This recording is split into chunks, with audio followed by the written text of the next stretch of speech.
How a man treats his mom is how he's gonna treat you. So you better be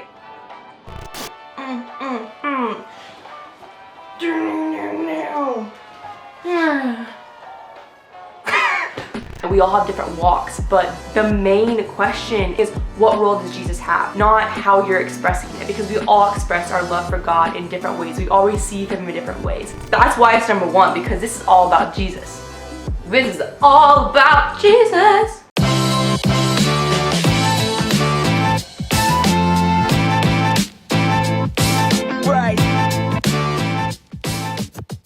Okay, today we are jumping right in it because we are talking about the formula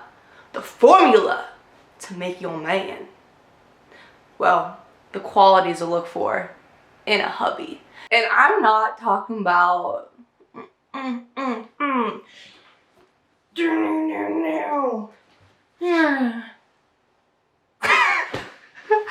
not talking about looks. I'm not talking about just because they are sexy that they're hubby material. I'm not talking about just because they're a Christian makes them hubby material, because people can be Christians and a little crazy. We weren't focused, were we? No, we're focused now. It's fine. Are we focused? Are we focused? Focus. Are we focused? Okay, we're focused. Okay. So, I have 7 things to look for in a hubby. I wrote them down in my notes because I really had to think about this, because I was looking for certain qualities in a husband. I had my non-negotiable list with a little negotiables below them. I had a couple negotiables, but I did have a lot of non-negotiables. But then also, I was thinking about for you guys. So, what to look for in someone. 1. What role does Jesus play in his life? That's why it's number 1, because this is all about Jesus. This is all about Jesus. Sorry, I'm not very good at singing. Most of my friends are on the worship team. This is why I'm not on the worship team. But what role does Jesus have in their life? Not just they're a Christian, because they can be a Christian and just go to church on Sunday, but they don't apply God's word in their life Monday through Saturday. They can be a Christian and they can be full in and going hard for God, which is amazing, but it's all about your journey, like your spiritual journey and where you are. Like, what role does Jesus have in your life and what role does Jesus have in their life? But it's not about what they do and what they don't do, because your walk is gonna look different from theirs. We have different ways of worshiping. Everyone has different ways of worshiping. My biggest thing is praising God. And so it's on church on Sundays. I'm just surrendering to God. I'm giving everything to Him. And it's just my way of showing God that I love Him and I'm here to receive Him. So I'm a very physical person when it comes to receiving God and thanking Him and praying. So my boyfriend isn't. He's more of a reserved. He's more of a, it's me and you, God, right here. It's me and you in my little bubble. And I'm like over here like, wow, Jesus. And he's just like, Jesus. And I'm like, what are you doing? Do you not love Jesus? And that was actually a question that I had. I was like, why are you not doing this? I'm doing this. And that's some stigmas that we can get, and it's really hard to overcome that and just understand that we all have different walks. But the main question and the main thing is, what role does Jesus have? Not how you're expressing it, because we all express our love for God in different ways. We all receive Him in different ways, but it's just what role. So is God going to be leading your marriage? Is He going to be leading your family? Is He going to be leading your kids? Those are the questions that you want to have, the conversations that you want to have, and the things to look for in somebody. So number 2 is, how does he treat people? How does he treat people? I'm not talking about his friends. I'm not talking about people that he just sees out. I'm talking about, how does he treat people that he might not like or that might be rude to him? How does he treat his family? That's the biggest one. How does he treat his mom? I've always heard this. How a man treats his mom is how he's gonna treat you. So you better be wanting to hang out with them and, analyzing how he responds to her, how he treats her, because that might be you one day.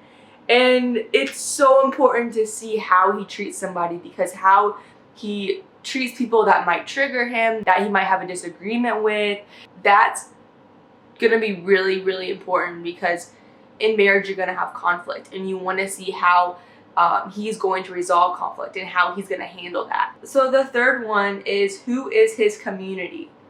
Who does he hang out with? Community is everything, because what you are surrounding yourself with has a big impact on who you are as a person. So we become what we are surrounded by. So who are his friends? Who is his family? Get to know the people in his life, who he's spending time with. Are his friends believers? Are his friends encouraging him biblically? Does he have people in his life to encourage him biblically? What does he do with his friends? Does he go out and party all the time? Does he go get drunk? Does he game all the time? What is he doing with that time with his friends? Who are his family? How is his relationship with his family? These are the people that he's been with his whole life.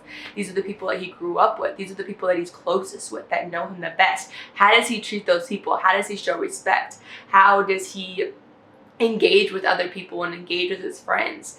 And what are those people in his life doing with him? What are those people in his life encouraging him with? So yeah, who are his friends? Hang out with him and his friends. Hang out with him and his family. Get to know how he is in that environment. So next we are coming up on number 5. Number 5 is, are they serving? Are they volunteering? Seeing someone serve is so important, because how they serve others is how they're going to serve you in your marriage. Marriage is about serving. All of it is about serving. Marriage is a sacrifice. It's about serving someone else alongside someone else. And how they spend their time serving others is going to reflect in your family, in your marriage. And if they don't serve, how are you going to expect them to serve you with a giving heart? And are you going to be wanting to serve as a family later on in life? And there's a lot of things you have to look at how they're doing alone in their single season, because your single season is just practice for marriage. Your habits that you have, or the things that you do, they're going to reflect in your marriage. And basically, marriage just exposes your singleness. Okay, I'm not going to say that, because that's actually a video later on. I might cut that out, but I might just leave it in here for a teaser. See what I did there? But anyway, so what fruit are they producing? This is another way of saying that. What fruit are they producing? In Galatians 5:22-23, it says, the fruit of the Spirit is love, joy, peace, gentleness, goodness, faith, temperance. In John 15:8, it says, bear much fruit, so you shall be my disciples. Look deep, not just on the surface. So look at their serving posture. Look at how they're treating others.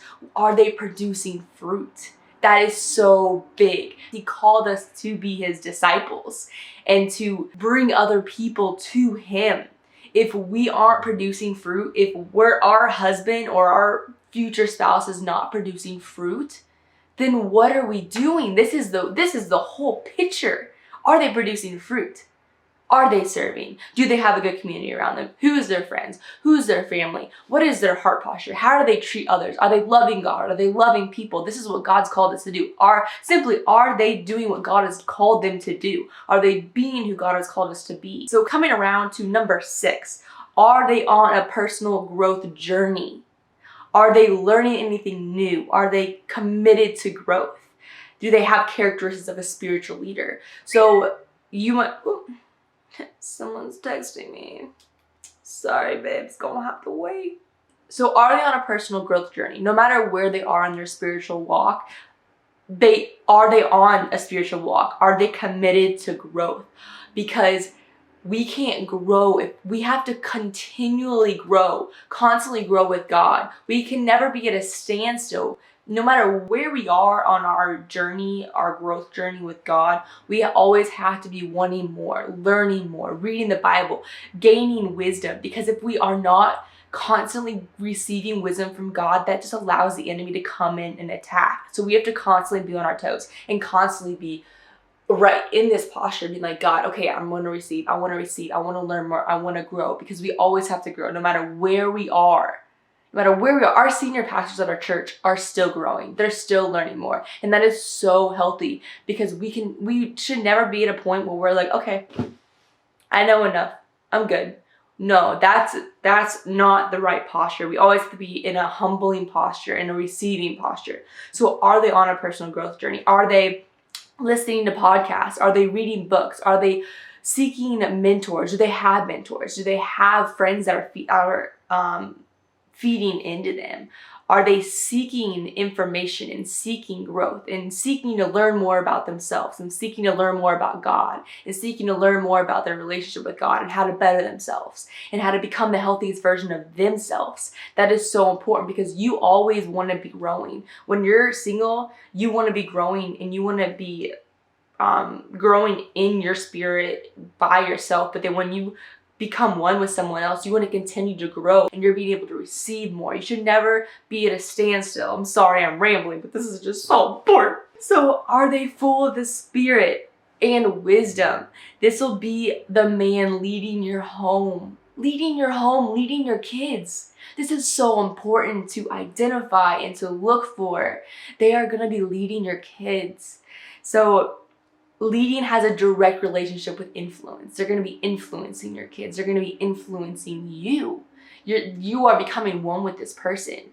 So are they producing fruit? Are they full of wisdom? Are they constantly seeking God? Are they constantly seeking to grow and to become more like Jesus? So we coming up on number 7. Last one here. How is he bettering me? How is he bettering me? Does he help you in your purpose? God designed each of us with purpose, for a purpose. Is he helping you in that purpose? Is he helping you live out that purpose better than if you were alone? Because a man should always help you live out your purpose. This is what marriage is designed for. It's a sacrifice, but it is designed to help you serve God more than you could do alone. Marriage is the holy covenant. Is he taking you away from God, your Christian community, or is he helping you grow? That is why these questions are so important.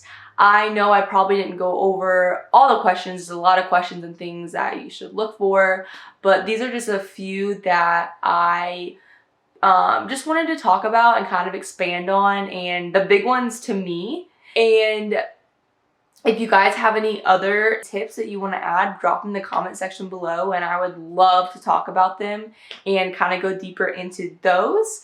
But thank you for joining, and I kind of rambled a lot. It's just a lot of things I'm passionate about, especially like things that I didn't know that I should be looking for when I was looking, if that makes sense. So I really hope there's some of you guys that took something from this, and you're gonna allow this to help you whenever you are ready to date, whenever you're looking for someone, whenever you're looking for a hubby.